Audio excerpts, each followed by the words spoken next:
Here we have section 8.3, vectors in 3D space. So now instead of just having what appears to be an ordered pair, it'll look like an ordered triple. So you have x, comma, y, comma, z. So our objectives, add or subtract vectors in 3D space, and then find the magnitude of vectors in 3D space. So this is as an ordered triple, so you have x, comma, y, comma, z, ending at another point. P2 is the terminal point.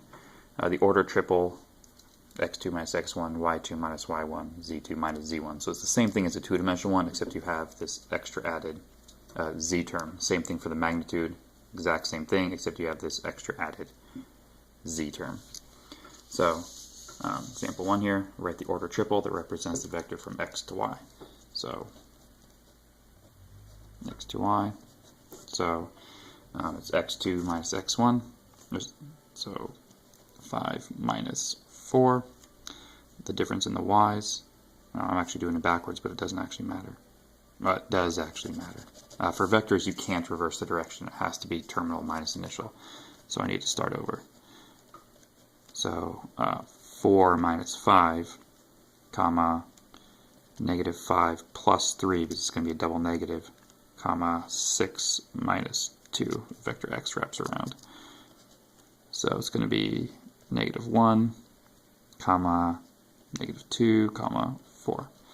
So 4, negative 5, 6, and then 5, negative 3, 2.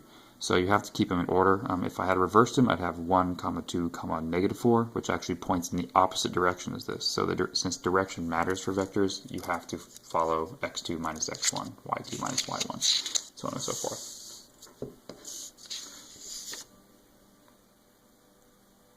Okay. So example 2 here says find an ordered triple that represents 3p minus 2q if p is given by that and q is given by that. So just like with 2D vectors, so 3p is 3 times 0, or that, minus 2 quantity 2 comma 1 comma negative 1. So first distribute 9, 0, 12 minus 4 comma 2 comma negative 2. Now if you wanted, you could actually distribute the negative sign as well, and that would make that a plus sign, but we'll do it as written. So 9 minus 4 comma 0 minus 2 comma 12 plus 2, since it's a double negative, so 5 comma negative 2 comma 14 would be the vector. Okay, so there are 3 unit vectors in 3D space, so x, y, and z now.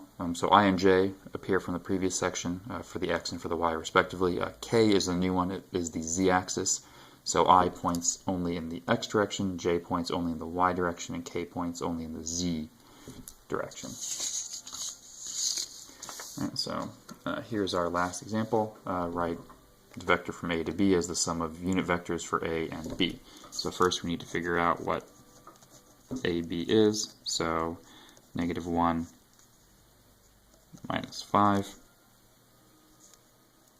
comma 4 minus 10, comma negative 2 plus 3. It's a double negative again. So this is vector negative 6, comma negative 6, comma 1. Alright, and then so to rise the sum of unit vectors, it's negative 6 in the x direction, minus 6 in the j direction. It's a negative sign, so that's why that's negative now, plus k.